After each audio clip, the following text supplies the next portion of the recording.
Hi everyone, I thought I'd do a bit of an introduction today. I'm outside in the garden and it's really lovely and sunny this afternoon, better than what it was yesterday.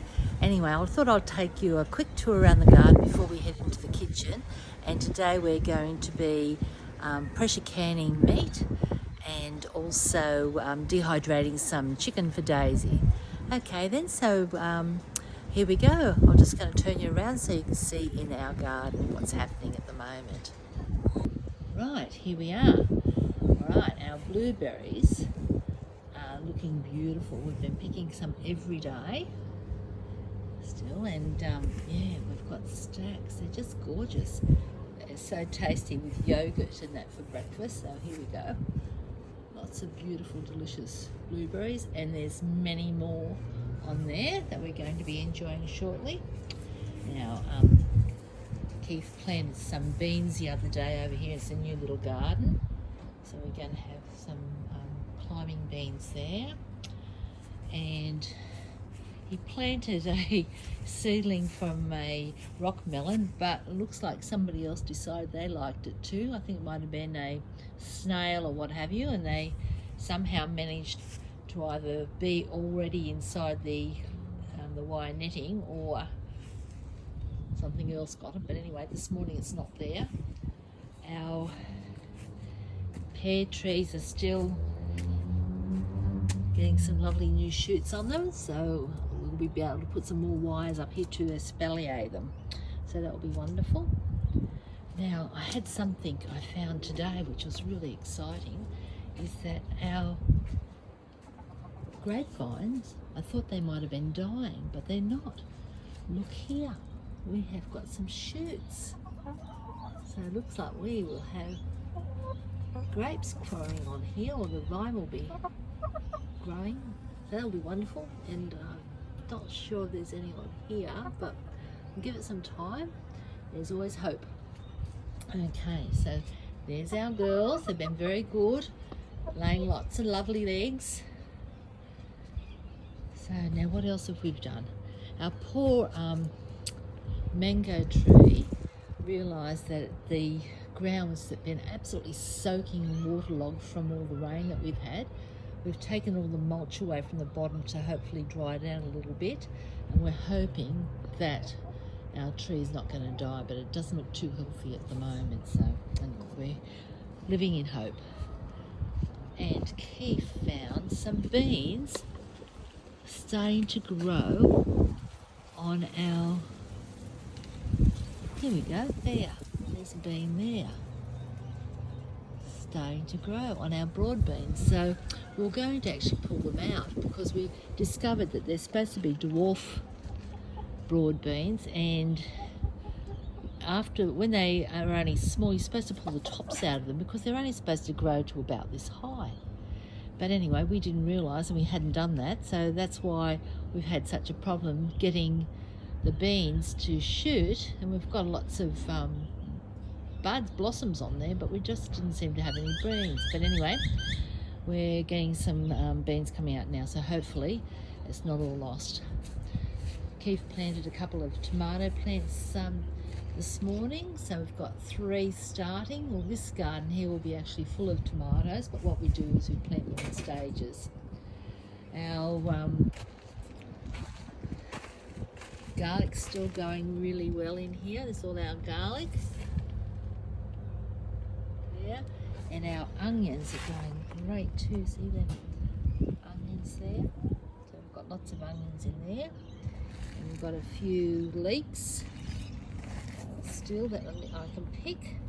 There's more there, and some shallots, but this one here I think is going to go to seed, which is okay. I've got more shallots there, but I've actually been picking shallots and using them and also putting them in the freezer. Lots of English spinach, and then this is Keith's latest thing. We're going to plant some cucumbers in this bed here, and he's made a tunnel so the cucumbers will grow up over the arch. He's got wire on their sides there, so that will be really good. So it takes up a little bit less garden space, but you can see the wire there, so we'll we'll train them up so they can cling to the wire, and they'll go over the arch, and we can just pick them down. They'll hang down inside the arch, so they'll be pretty cool. My calendula plants are all flowering. That's lovely. We've even got a nasturtium that's flowering. And see how our potato. Oh wow! Look at our potatoes. The other day when I showed you, we only had one potato that's shot. Now this one, we've got quite a few potatoes in there that's shooting, and our rhubarb's starting to grow again. So I think the ground's just drying out really well. We've got some more potatoes in here. This is a different variety, and our sweet potatoes. I thought it might not have been good, but look, that's getting more shoots on it, so it's going to grow too. And our avocado tree is getting more shoots on it, so that's lovely. Look at those little ones there. So it's survived all this terrible weather we've had. And these ones here, it's getting a few. We've got the A and B variety because you've got to have both so they pollinate. And they've gotten some more shoots on there too, so that's wonderful. And our fig tree's got shoots on it as well. Let's see, focus that a little bit better. Yeah, so we're going to have, oh, there's another one coming out the side there. Yep. And this one here is doing nicely. So it'll be exciting to get some more figs this year. And look at the asparagus. All those asparagus that's coming up here. Now, you can only pick really the ones that are about pencil thickness. So these ones here are going to be perfect for picking. And there's some more over the back there. So we're getting quite a few. This particular asparagus plant is about 3 years old, or maybe 4. So, but it's really great. I'll have to stake these ones up. These are a bit younger yet, so we just let them go to fern. Now, our herb garden's still going okay.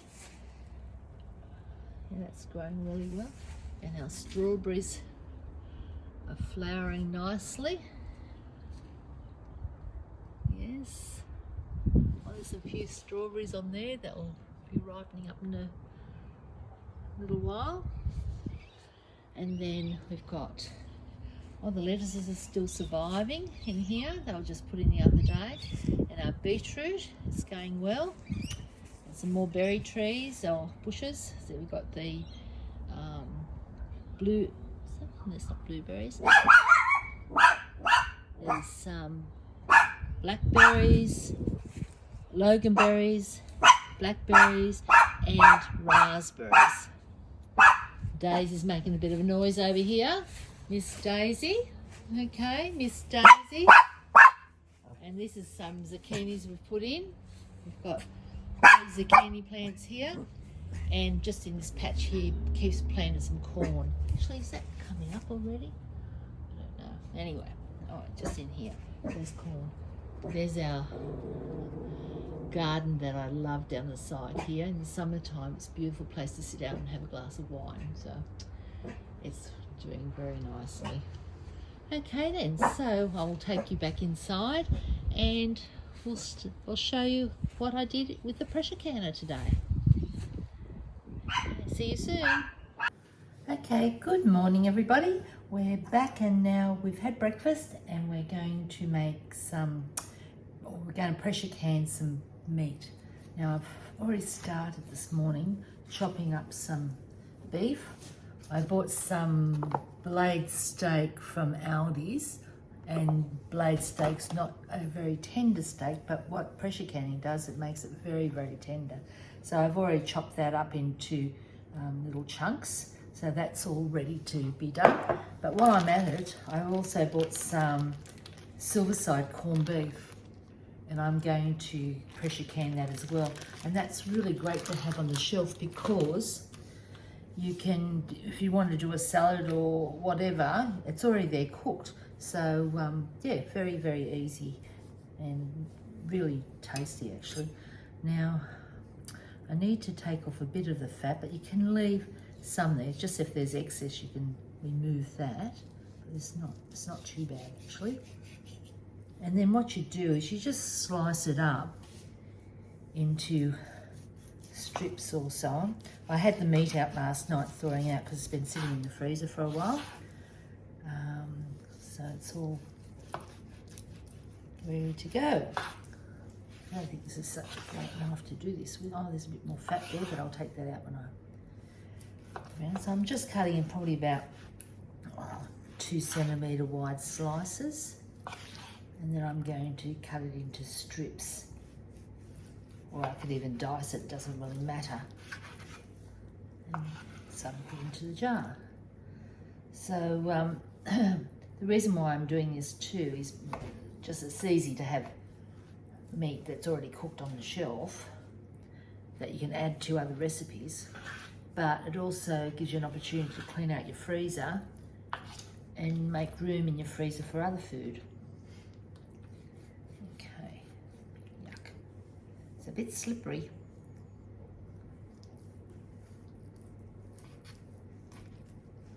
Okay,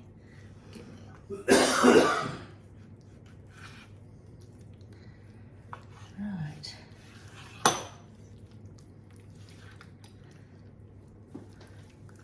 Right, so now what I do is I'll just cut off that bit of fat on the bottom there. Trim that out. Here comes Daisy. Every time I'm cutting up meat, Daisy comes and she sits at my feet, waiting for some little tidbits. Okay, so here she is. Hello there, Miss Daisy. Right, so what I'm going to do is just going to cut it into strips so it sits nicely into the jars, like that. Oh, I can, yeah, because I want to squash as much in the jar as possible, so I'll just do it like that for now.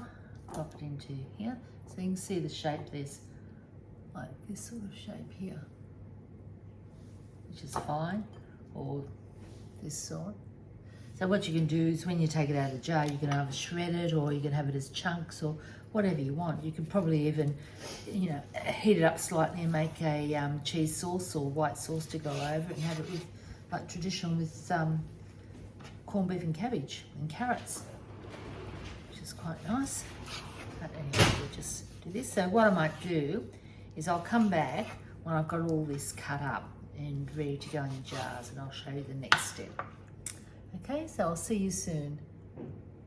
Okay, welcome back. We're all sorted here. We've got our blade steak all chopped up as we did before, and now I've actually chopped up some onions into chunks because I'm going to add them to the chuck steak, or the blade steak, sorry. And I've also got the corn suicide here ready to go. So what we're going to do now is show you how I bottle it all up and prepare it for the pressure canner. Okay, now in my sink here, I've got some hot water, and I don't sterilize these jars only because I know they're clean from the dishwasher. And also when you're pressure canning, because you're pressure canning over a period of time is way more than 10 minutes. For this quantity and these size jars, it will be 75 minutes. They actually sterilize while they're being canned in that process, so you don't need to go into that extra step. So what I'm doing is I'll get out some jars,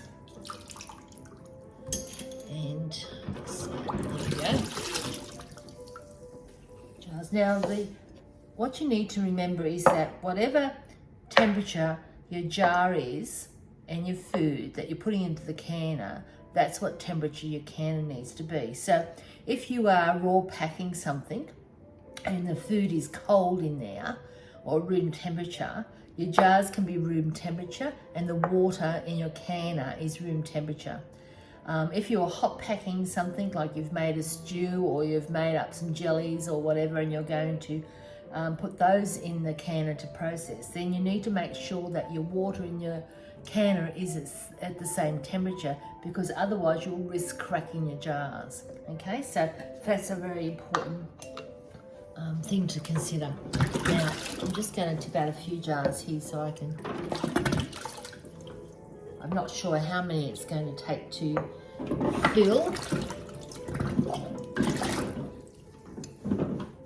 so I'll just get 4. I think it's probably going to take a lot more than what I have here at the moment, but this is fine. Okay, I have clean hands, so now I'm just going to, actually I'll put some onions in the bottom first. Now, when you're doing this, you can just use meat. You don't have to put onions and so on in there, but I thought I want to add a bit of flavour to this. So I'm going to put the meat in, and like so. And I might just put a little bit more onions on top. I'm just going to break the onions up so they're a little bit smaller. Put a few onions on top. And then I'm going to push it down. So make sure it's quite a bit down. I'm not going to add any liquid to this because it's actually going to make its own broth as it cooks. So I need to pack it down nice and tightly. And I want to give it about an inch headspace at the top, which is to the bottom ring in the jar. So that looks really good. So I'm going to continue doing these with all the other ones. Now, I'll just do one more jar, show you here. Meat, a few more onions. Now you can add, if you're going to make this into like a casserole or a stew, at this point, when you're adding the onions, you can also add carrots and celery and potatoes and a whole lot of other things, and some spices as well. Because remember, we're pressure canning, so this is low acid food. If you're doing tomatoes, you would need to, that's a high acid food. Depending on your tomatoes, you may have to add a little bit of lemon juice just to bring that acid level up a bit. Yeah, you've got to be very careful what spices or what additives you add, because it could interfere with the acid level of what you're water bath canning. So pressure canning is, to me, it's a little bit easier as far as what you are canning. There are rules. You can't can things that have been thickened, and things like pasta or rice. It's not ideal. I think that's not in the approved regulations. But generally, you can can an enormous range of food. Now in this jar here, I'm actually just adding the corned beef, and I'm not going to add any onions to this at all. I'm just going to tightly pack it in the jar, giving it an inch headspace, pushing it right down, and making sure I've got plenty in there, because it will shrink. So we're just going to see how much we can get in. I don't think that one will go in, unless I've got a really small piece here. No, that will be fine. All right, so we're going to our next one.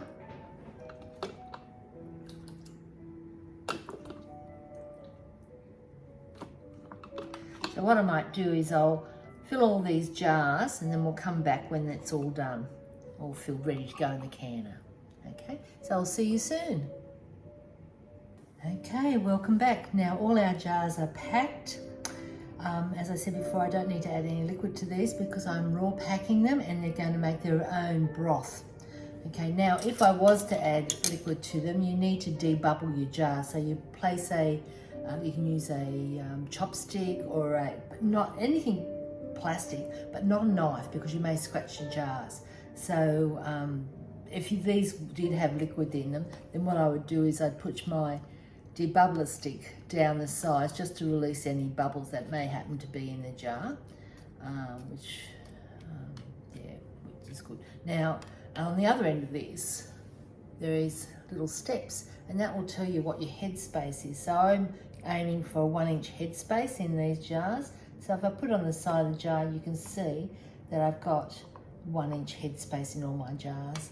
Now I had 2 jars that weren't quite full. One has got a little bit of the corned beef in it, and the other one has got the blade steak. So I'm still going to can these up, but whether they seal or not, because of the amount of space in them, I'm not sure. So it's most likely that I will not store these on the shelf. I'll pop them back in the fridge to use them rather quickly in the next few days. But in any case, I'm going to put them in the can and see how it goes. Now, before you put your lids on, you need to wipe the rims of all your jars with vinegar.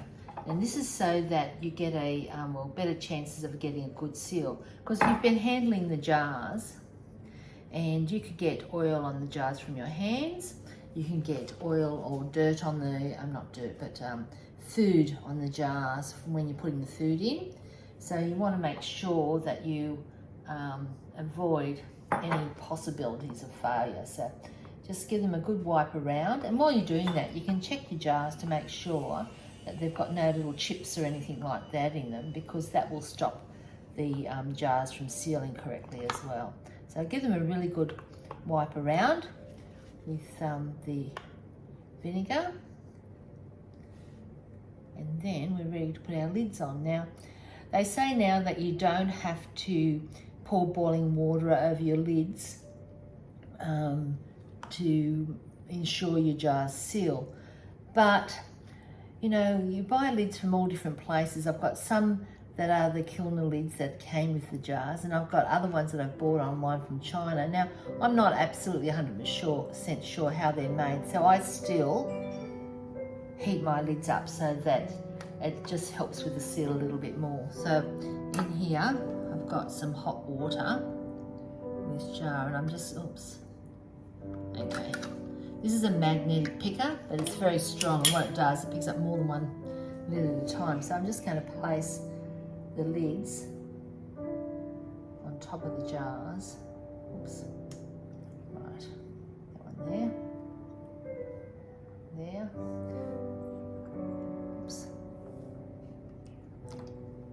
Now these are supposed to be only used once, these lids. And if you don't throw them away after you've used them, you can use them for not pressure canning, but vacuum sealing jars, or just storing things in the fridge. If you think that your lid's in really good condition, I've been told that people sometimes reuse them, but it's not, you know, guaranteed that you're going to get a perfect seal each time. So it's best, you know, when you're spending a lot of money on food, the last thing you want to do is go through the whole process and find half your jars haven't sealed because you've used a lid that's been used once before. Okay, so there we go. Now when you put the rings on, the next step is you put the ring over and then put your finger on top, and then just give it a twist to get it on. And it's only to be finger tight, so when the jar starts to move around, that's it.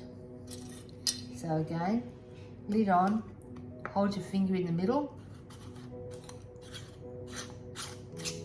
turn it around, and it's just finger tight, like that.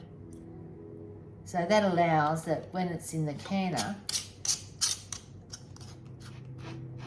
under pressure, you may get a little bit of, well, the air will come out, and then it will create pressure in the jar and it will seal it. So if you put the lids on too tight, then the air can't escape, and all sorts of problems could happen. Oops. Sometimes it's a bit tricky getting the lids on, the rings on perfectly straight. Okay, let's have another go at that. Or level. That's a bit long. These rings can be used over and over and over again until they're, you know, rusted out and just no longer want to seal your jars. And there goes another one.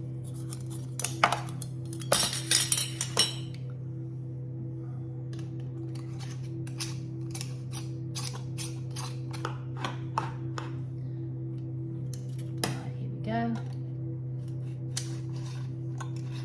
Nearly there.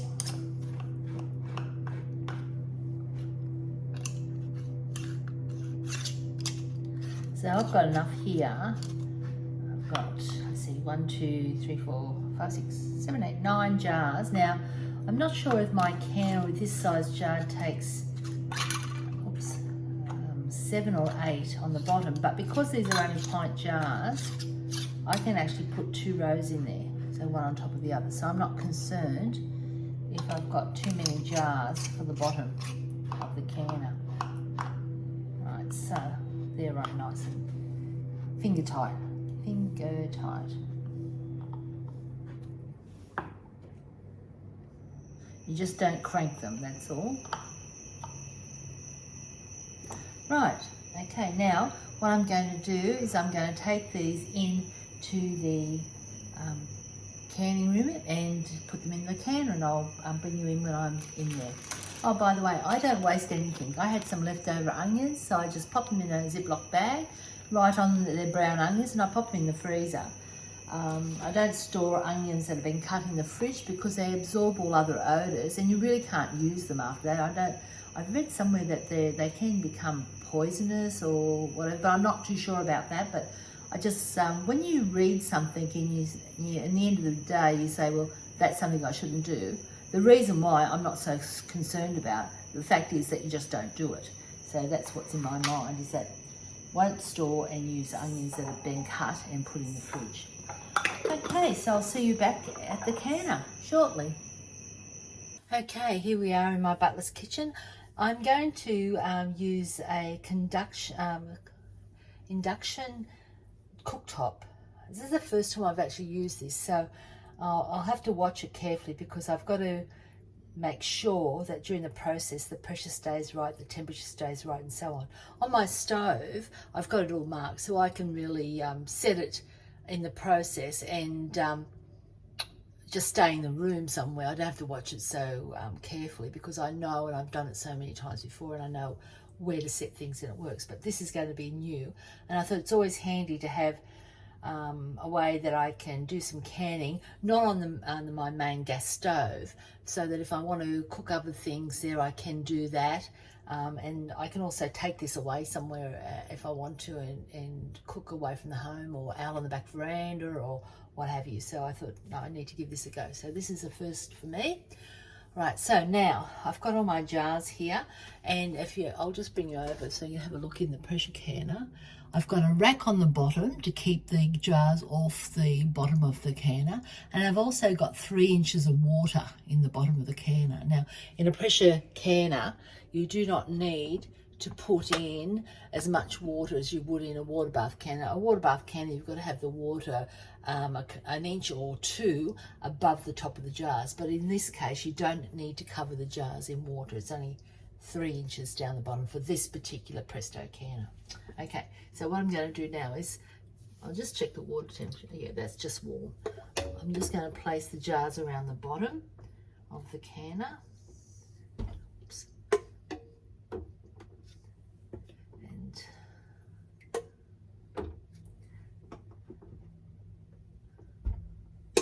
And right, oops, that's going to tip over. Oh, that's because it's not got much in it. All right, I'll put that on the top run. Okay, this one here. I probably should have put some liquid in it, stock in it or something, but I think it'll be fine. Okay, I've probably got room for another 2 or 3 in the bottom here. I'll just show you. But because I'm going to put 2 layers in here, I'm going to put another 4 jars on top on the second layer. So actually this is one here's not quite full, so I'm going to take that out and put it on the top shelf, and I'll put this full one down the bottom so you can see how that is there. Now I've got another rack here that you put between the layers. Right, so now I'll put this one up here, one here, here, and here. Okay, so they're all set, ready to go. So I'll have 9 jars that I'm pressure canning at the same time. Okay, now with a pressure canner, you've got a lid. It's not a pressure cooker, it's a pressure canner, so it's quite different. Now you've got a gasket on your lid, and what you need to do every time you use it is just get a little bit of olive oil and wipe around your gasket, so that protects it and makes it last a lot longer as well, and it allows it to seal a bit much better on your canning lid, because you don't want any steam escaping because the gasket's not been well, it's not working as it should. You also got a little venting hole here that I will put, this one here, that I actually put a weight on later on. But what you need to do is look through it to make sure you can see through it, that there's nothing blocking it, and that is quite clear there. Okay, now there's some good safety features on these. This little bubble here is a safety vent, so if it builds up too much pressure, if something happens and it just builds up an enormous amount of pressure, than what it needs to, then this will just blow and let the steam out. So it's not going to blow up the canner. It's just going to pop this out and the excess steam will come out. Okay, so what I'm going to do now is place my lid on my canner. Always seem to, there we go, there it is there, and turn it around. Okay, so I'm just going to turn this a little bit sideways here. So, and I'll bring you around the other side of it so you can see. Yeah. Okay, so I don't want this vent to hit underneath the cupboard here because it'll create steam in my cupboard and I don't want that to happen. So I'm just going to turn around that way. I didn't explain this part here either. What this is the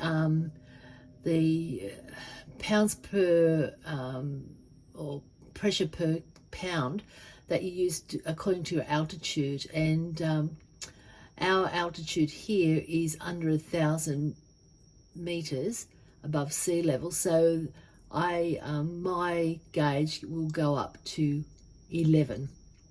This is the PSI. Now the next step that I've got to do is I've got to turn this on, which I've just done there, and I want to heat this up until the steam is coming out of here in a constant stream. Okay, once that happens, and it's not just a little bit of steam, it's quite a bit of steam, then I've got a 10-pound weight that I will place over the top of this, and that will stop the steam coming out and it will allow the pressure in the canner to build up. And what will happen then is this needle will start to move up to 11. So I'll go back. Now, when this starts to vent, I let it vent for 10 minutes so that all the steam escapes, or the pressure starts to build up. Steam escapes, and after 10 minutes, then I'll put the weight on. Then I'll watch this to go up to 11 pounds of pressure. Then I'll set my timer for 75 minutes. And I will adjust the temperature on my cooktop so that the pressure, so that this weight will just jiggle or do a bit of a hula dance. Not crazy rap dancing, but a gentle hula dance. Okay? And if I can keep it at that temperature, once I set it at that temperature, it should stay there for the duration of the 75 minutes. But it's a good idea not to decide to go shopping or hang the clothes on the line while you're doing this, because you want to be able to hear the hula dance, and that's a good indication that it's at the right PSI and the right temperature. Okay, so we'll come back shortly when it starts to vent, and then we'll continue on from there. Okay, our vent hole steam is coming out of our vent hole. So what we're going to do now is set a timer for 10 minutes until the steam is really fully coming out there, and then I will put my 10-pound gauge on top. But it needs to vent for 10 minutes. We'll be back in 10 minutes. Okay, our 10 minutes is now up. So what I'm going to do is put our weight, 10-pound weight, on top. Just be careful, you'll get burnt if you're not. So now what we do is we wait. And we're going to watch this gauge here and watch the pressure come up to 11 pounds. And when it does, our pressure will start to jiggle. Okay, so we'll just sit here and wait for a little bit until it starts to move up, and then we'll come back when it's right at the desired weight. See, it's just starting to move now. It shouldn't take too long, probably about 5 minutes or so to get up there. But anyway, what I'll do is we'll come back and check in when our weight is jiggling and our pressure is up to 11 psi. Okay, now the PSI is nearly to 10, so we'll just stay and watch this and so you can see how it happens. So we've not got very far to go now. One, yep, it's just at 10. So shortly we'll see some movement in the weight. You can hear the pressure canner bubbling away quite rapidly. So it's working. And this is really good, having the gauge and also the weight, because some canners just have the weight, some canners just have the gauge. This way I can check both things. And also when the process is finished, when the heat is turned off and I wait for the pressure to drop down to 0, I can actually tell when it's at 0. I can then take the weight off, and then I'll wait longer before I actually... Now you can see now the jiggler is just starting to jiggle, and it's getting to 11 psi. So what I'm going to do now is I'm going to set a timer for 75 minutes.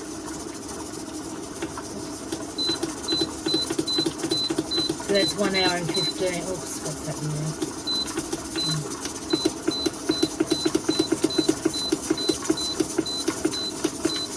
Right, so that's that, and then we go to that. 1 hour and 15 minutes. No, that's right. Okay, so we'll do that now. Timer.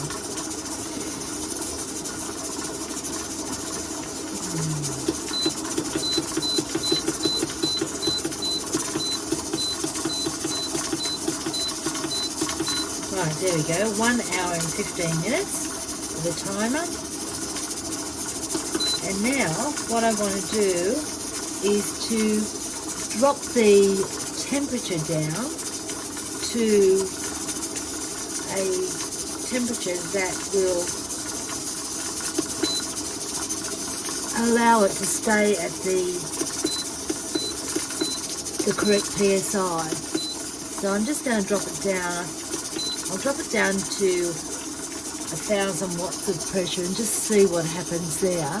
As I said earlier, I haven't used this ceramic cooktop before, so I'm just trying to get an idea of what sort of temperature I can cook this at to maintain the pressure that I need. Now, if at any time the pressure drops down below 11, you have to start the whole process again. So, because the food will not be processed safely or correctly, so you've got to keep that in mind.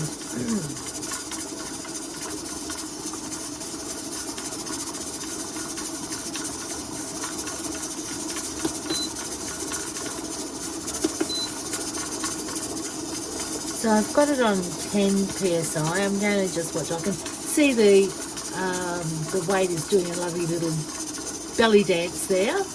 And that's how I want it to go. I don't want it to go absolutely crazy. If it starts to go crazy, then I know the temperature is way too high, so I need to adjust it. But I'm just waiting now for the temperature to drop down a little bit and see what sort of impact it makes. You can see there the gauge is actually maintaining quite nicely at 11 psi. So I think we're going to be right, actually. Our timer is set for 1 hour and 15 minutes, which is 75 minutes. So we'll come back when the timer's done. And what will happen is on this hot plate, when the timer's finished, it actually turns the hot plate off, which is a good thing.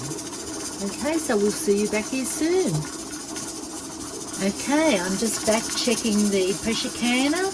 It's been about 10 minutes now. And the pressure has been maintained at 11 pounds, and the jiggler is dancing away nicely. And I haven't had to turn the heat down at all now, so it's gone from originally 2,000 watts down to 1,000 watts. So now I can remember that in future, when I'm doing my can, I don't have to play around with the wattage to work out what temperature is best to do the canning process with, I'll know that I can automatically put it down to a 1000 watts and it will be fine. Okay, we'll be back when the timer goes off and we're ready to cool naturally cool the pressure canner down. Okay, we're back. Now, time is nearly up. We've only got less than a minute to go. I've been checking on the canner, say, every 10 minutes to make sure that the PSI is remaining, and I noticed that it was coming up a little bit more than the 11 pounds, which is okay. That's not a problem. It's a bigger problem if it goes below. So what I thought I might do, I'll try lowering the wattage on the cooker down to 600 watts and see if that will still maintain the pressure without causing any bad effects. Anyway, it seemed to work quite well. So instead of being at 1000 watts, I was able to maintain the pressure at 600 watts. Now, the timer has just stopped. So when the timer stops, the stove actually gets turned off. So you can see that our jiggler has just stopped. Now, we're not going to touch anything. Our main point now is to watch for this gauge to go down to 0, because what we do not want to do is to remove the weight to allow the steam to escape too quickly, or to take the lid off, because we still have a lot of pressure in that canner. Now, if we were to take the weight off, we release the pressure and you have a very big risk of your can siphoning, the lids coming off because of sudden change in pressure. And also you do not want to take your lid off at this point, because you don't want to go from something that's absolutely boiling hot, more than boiling hot inside the canner, to the current air temperature outside. That would could cause your jars to explode. So you just be patient and let it sit. It may take half an hour. It may, it doesn't matter if you leave it a lot longer, but the idea is to wait for, most importantly, for the pressure to come down to 0. Then once it's at 0, we will take the weight off and we'll wait another 10-15 minutes. Okay, so we can even wait, when we take the weight off, even half an hour. It's not going to matter, as long as we're not in a rush to get this part done, because all your hard work could be spoiled because you're just a little bit impatient to see what the results are. Okay, that's a lesson I have learned.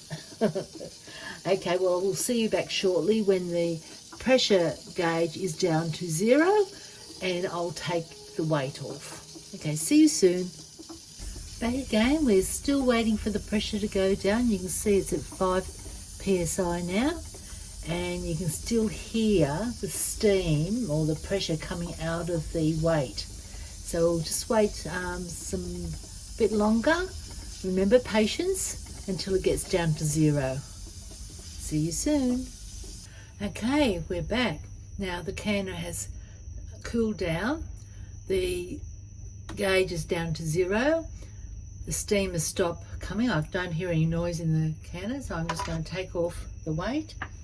And now I'm going to wait for another 10 minutes and then we'll open the canner up together. See you soon. Okay, we're back. And now it's time to take the lid off and cross our fingers and hope everything is gone fine. So I'm just going to gently turn this around and open it away from myself, because there's still a lot of steam inside and it's quite hot. So we'll just gently lift it up away from us, so we don't want to get our face burnt. All right, that's good. I'll just move the out here.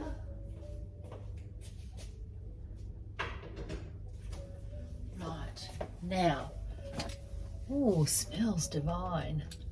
Right, so what we've got to do now, we've got our jar lifters. Now you need to, you'll hear it pinging, and that means that they're sealing. So I've got to lift them very carefully out without tipping them up. You can see they're still bubbling away there, and put them on a timber surface, so that, or You can put a towel down and put them on top of that, but I put it on a timber surface here. So here we go. Just be very careful to lift it out. Oh, bubbling away, that's beautiful. Oh, another ping. That's our favourite sound.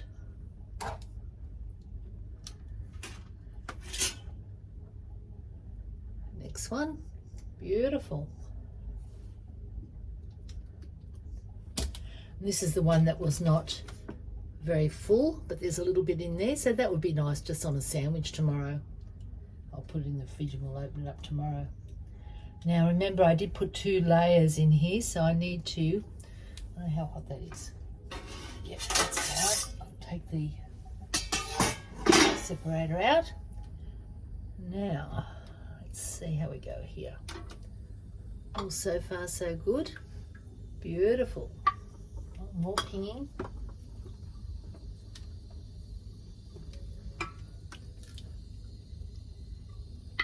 Good, more. Lovely.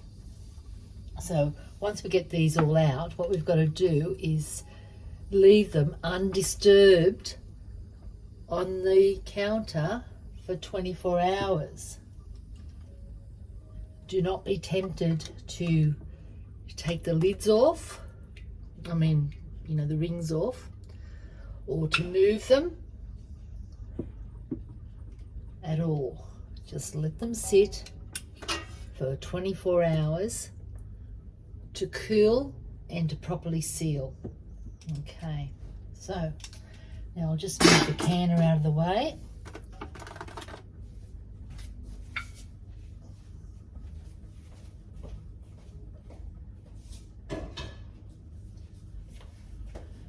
And you can see, oh, that's beautiful music to our ears.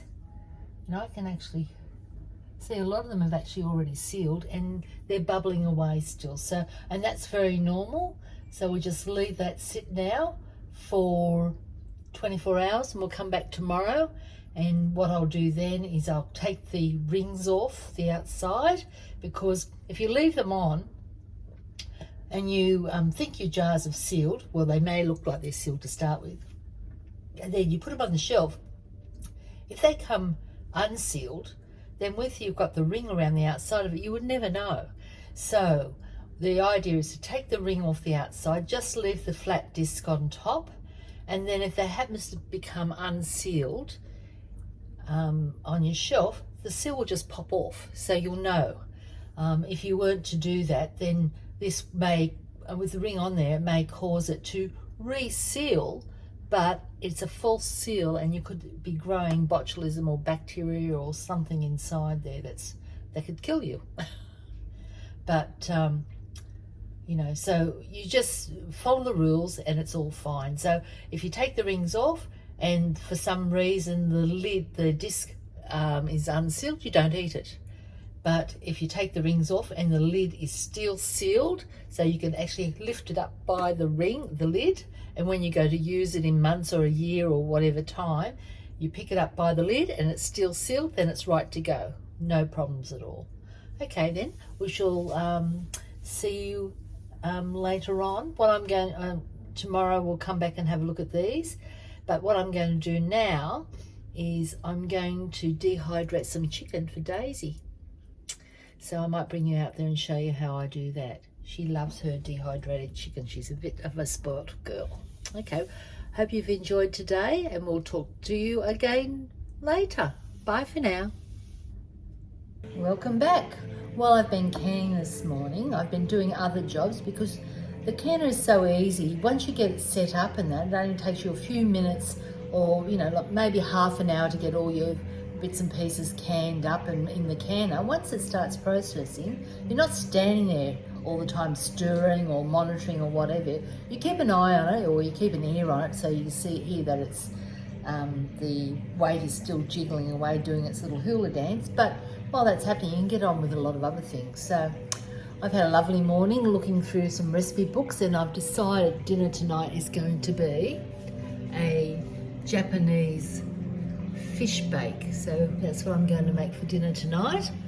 And I also bagged up a whole lot of chicken breasts that I bought yesterday, or Keith went and bought yesterday from the Narrow Fresh. They had chicken breasts on special for $7.99 a kilo, so we bought 4 kilos. And I've semi-frozen some to make for Daisy, because she just loves her frozen chicken. And I think as soon as she knows I've got this here, she'll be out at my feet wanting some. But anyway, this is what I'm going to do. I'm going to just slice it up quite thinly. And the reason why you freeze it, it makes it much easier to slice. So I'm just slicing it up here now like this. Probably about, I don't know, half a centimetre or a little bit less than that thick. You don't want to wafer thin, but you still need, because it will get a lot thinner when it dehydrates. So the reason that you freeze it is makes it much easier to cut it thinner. So you just cut them all up like that. And yes. Right, I'll come back when it's all sliced up and I'll show you the next step. Okay, we've now got all our meat sliced up and I'm about to put it on the dehydrator sheets. So I do this. I have a silicone mat on the dehydrator sheets so that the chicken won't stick to the stainless steel racks, and it makes it easier to get it off. So we can do that. And here comes Daisy. She can smell the chicken. Can't you, Daisy? Hey, there you are. Look. Where is she? Little Daisy. You want some chicken? Come on, chicken. There you go. Just give it to you there. Yum. Yes, one spoilt little girl. Okay, so I'll just finish putting these on the tray here.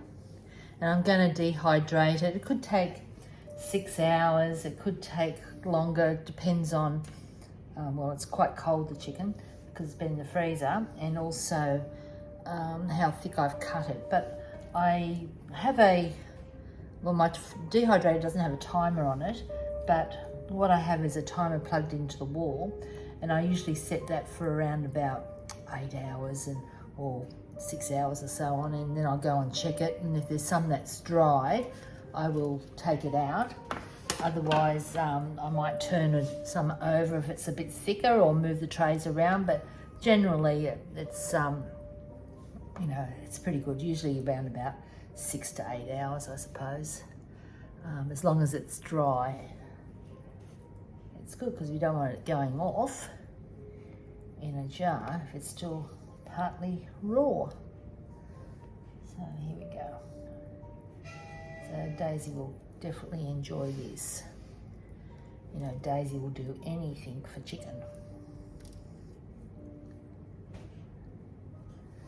So it's a good treat. And you know, they charge for, say, I don't know, how much, Keith, do they charge for dehydrated chicken for dogs?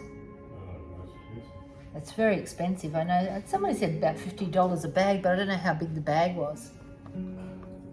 So this is a very easy way of doing it. Like, this is just 2 rather large chicken breasts, and I'll get 2 trays of it out of here, or maybe 3. I'll get another tray. I really don't want to crowd it. It's got a bit of space around it, then it dries a little more evenly. So, there we go. So it's been a nice productive morning. Yesterday we went for a drive out. It was a bit miserable weather. Anyway, we went for a drive out to Kangaroo Valley, and then I had a coffee there, and then went off to Mossvale and had lunch at this really lovely old post office. And then went for a drive out to Robinson, had a look at the cheese factory, and then came home. By the time we got home, it was about, I don't know, 4:30. So it was a nice day. So it's great to do the prepping at home, but it's also, you've got to remember to get out and do things. Some of this is a little bit thick, which is okay. It just takes a little bit longer to dehydrate. Okay, so they're all done. What I'll do is I'll wash my hands, and then I'll take you out to where the dehydrated is.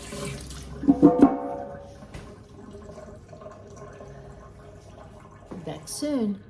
Okay, here we are. This is my dehydrator. I really love this dehydrator. I had a round one once, but you used to have to, because the heat came from the centre, you had to keep, and the trays were stacked on top of the heating element, you had to keep moving the trays around. But this one, the heating element is at the back, so it heats more evenly.